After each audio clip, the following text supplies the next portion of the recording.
இப்போ இப்படி பார்ப்போம். முதல்ல கொடுத்த தேர்தல் நீங்கள் உங்கள் வாக்குறுதி வந்தால் பணி நிரந்தரம்னுது. அந்த வாக்குறுதியை 4.5 ஆண்டுகளாக நீங்கள் நிறைவேற்றாததுனால இப்போ இந்த போராட்டம் தீவிரம் எடுக்குது. அப்போ 4.5 ஆண்டுகளுக்கு முன்னாடி கொடுத்த வாக்குறுதியை நிறைவேற்றாத நீங்கள் இப்போ கொடுத்துருக்க வாக்குறுதி எப்போ நிறைவேற்றுவீங்க? தங்கச்சி, ஒருத்தன் தனி முதலாளி சம்பாதிக்கிறதுக்கு கள்ளச்சாராயம் காய்ச்சிறான், ஒருத்தன் கொழுப்படுத்து குடித்து சாகுறான்.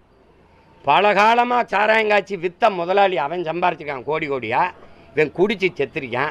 மக்கள் காசில் எடுத்துக்கொண்டு நீங்கள் 10 லட்சம் கொடுக்குறீங்க. இதே தான் நீங்கள் இங்கே ஒப்பிடணும். ஒரு முதலாளியின் லாப தேவைக்கு நான் போய் உழைக்கணும், அரசு அவனுக்கு காசை கொடுத்துரும், டெண்டர் கொடுத்துரும், ஒப்பந்தம் கொடுத்துரும். ஒரு மாதத்துக்கு 270 கோடினா 10 மாதத்துக்கு 2700 கோடி.